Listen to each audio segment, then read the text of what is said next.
Hello everyone, this is Teacher Karen. So nagbabalik po tayo muli sa ating school.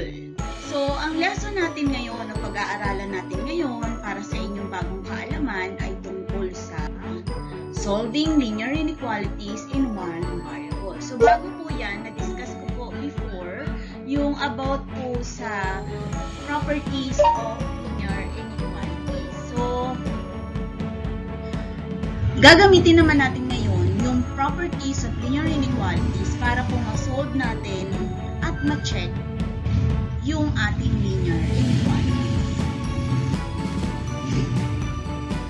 So we have x minus 20 is less than negative 12. So una, pag-iwalayin natin si x minus 20 at saka yung less than negative 12. So kailangan po natin tanggalin si negative 20 ay kailangan nating mailipat sa right side. Kasi po, ang kailangan matitira na lang ay yung x. So, ang gagawin po natin, gagamit po tayo ng API or addition property of inequalities. So, both side ay i-add natin siya sa opposite ni negative 20 which is positive 20. So, ang mangyayari po niyan, makakancel po yan. Si negative 20 plus 20, that is 0, cancel na. So, si x na lang po ang matitira. And then, si negative 12 plus 20, since magkaiba po sila ng sign, we will subtract. So, 20 minus 12, that is 8. So, mas marami yung positive kaysa sa negative. So, the answer is less than 8. So, ang value po ng x natin is less than 8. Ano po ba yung mga numbers or integers ang less than 8? Yun po yung 7, 6, 5, 4, 3, 2, and so forth. So, meron tayong ellipsis dito, meaning sunod-sunod po siya. So, itong mga ito, these will be our solution set. So, any number na nandito na less than 8, pwede po natin siyang gamitin for our checking. So, sa checking natin, gagamit po tayo ng 4. Ito po yun. Ito po yung 4. Ayan. So, gagamitin natin yung 4 for checking. Okay. So, ulitin natin ulit yung given which is x minus 20 is less than negative 12. Ayan. So, yung x, substitute natin by 4. So, 4 minus 20, yan po, ay magkaiba ulit sila ng sign, meaning we will subtract. So, 20 minus 4, that is 16. Mas marami yung negative kaysa sa positive, so negative 16. And then less than negative 12. Sa negative po, pagdating sa integers ang negative po, pag habang tumataas yung number, bumababa yung value. Kaya mas less po si negative 16 kaysa kay negative 12. So, this statement is true. Meaning, itong ating solution set na solve ay tama. Okay po. Next. We have 5 quantity x plus 2 greater than 35. So, gagamit po tayo ng distributive property. So, 5 times x, that will be 5x. Then 5 times 10, that will be 10. Greater than 35. So, ngayon, itong si 10, kailangan mailipat siya sa kabilang side. Kasi kailangan pong matitira dito is yung may kasamang variable. So, para gawin natin siya, paghiwalayin ulit natin sila, maglalagay tayo ng blank po dito. Pagkatapos po, i-add po natin siya sa opposite ni positive 10, which is negative 10. So, gumamit po tayo ng addition property of inequality. Okay, so ito po ay automatic 0.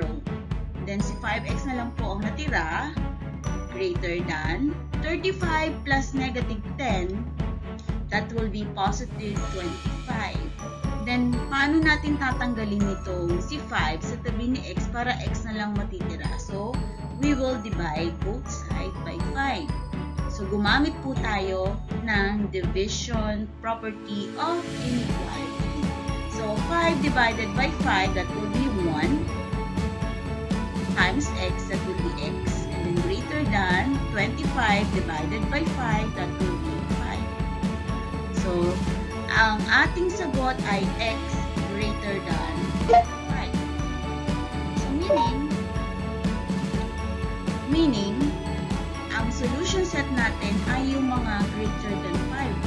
6, 7, 8, 9, 10, and so forth. So, this will be our solution set. So, pipili tayo ulit dito sa mga numbers na ito para gagamitin natin for checking. So, gagamit po ako ng number 6. So, x is equal to 6. And then, kukunin ko ulit yung given. So, i-multiply ko muna siya with 5x, then 5 times 2, that is 10, para mas madali po siya. And then, yung value na x, which is 6, ay isa-substitute ko po dito. So, 5 times 6 is 30, then copy. Then, 30 plus 10, that will be 40. So, 40 is greater than 35. So, the statement is true, meaning this solution set is correct. Okay, another one is x plus 11 greater than or equal to 23. Yan. So, need natin itong positive 11 ay may transfer sa kabilang side para x na lang po ang matitira dito.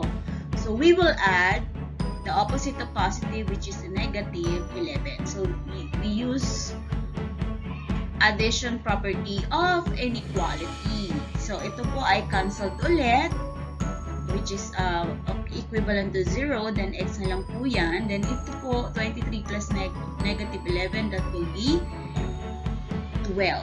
So, the answer is x greater than or equal to 12. So, may greater than or equal to. So, ibig sabihin, kasama si 12. Kanina kasi hindi natin pwede isama yung mga number na sagot. Kasi hindi kasama si equal. Pero this time, we have equal sign. So, meaning, pwede nang isama si 12. So, ang solution set natin is yung equal or greater than 12. 12, 13, 14, 15, 16, and so forth. So, that would be our solution set. So, pipili lang po tayo dyan ng isa. So, ang pipiliin ko po ay si 13. So, copying ko lang po yung ating given, which is x plus 11 greater than or equal to 23. Then, ilalagay ko po, substitute ko po yung value ni x ng 13. So, 13 plus 11, that will be 24. Greater than or equal to 23. So, the statement is true, meaning this solution set is correct. Next, let us exercise, solve, and find the solution set of the following inequalities. So, 3x plus 10 is greater than or greater than 5x plus 24. So, si 3x tsaka yung greater than 5x plus 24, ihiwalay natin. Bakit? Kasi itong 10, ililipat natin sa kabilang side. At ganun din naman itong si 5x, ililipat natin to the other side. Para magkasama yung may mga variable at yung walang variable. So, unahin natin itong si 10. Natanggalin dyan. So, i-add natin siya sa opposite niya, which is negative 10. So, addition property. And then, cancelled na po yan. 3x na lang po ang natira. And then, dito, 24 plus negative 10, that is 14. Ngayon, ang tatanggalin naman natin dito ay yung 5x. Ita-transfer natin sa kabila. So, we will add dito naman yung kanyang opposite, which is negative 5x. Both sides. So, addition property of inequality. So, dito, cancelled na po ito. Dito kasi is 3x plus negative 5x. That will be negative 2x. And then, cancel to 14 na lang po ang natira. So, para matanggal po itong negative 2 ay i-divide natin siya. So, division property of inequality po ang ginamit natin sa kanya. So, negative 2 divided by negative 2, that is x. Kapag negative po ang ginawa nating divisor dito, itong symbol na ito ay babaliktad. O ang gagamitin natin is opposite niya. Kung greater than yan, gagawin natin less than. Kung less than yan, gagawin natin greater than. So, since greater than to, gagawin natin siyang less than. Kasi negative yung ating ginamit na divisor. So, 14 divided by negative 7, negative 2, that is negative 7. So, ang ating solution set is less than negative 7, which is negative 8, negative 9, negative 10, and so forth. That is the solution set. So, we will check if x is equal to negative 9. So, pumili lang ako ng isa doon. Negative 9 yung pinili ko. And then, ayan, substitute the value of x. So, 3 times 9 is negative 27. Then, 5 times negative 9 is negative 14. Then, 45. Then, copy. Negative 27 plus 10, that is negative 17. Then, negative 45 plus 24 is negative 21.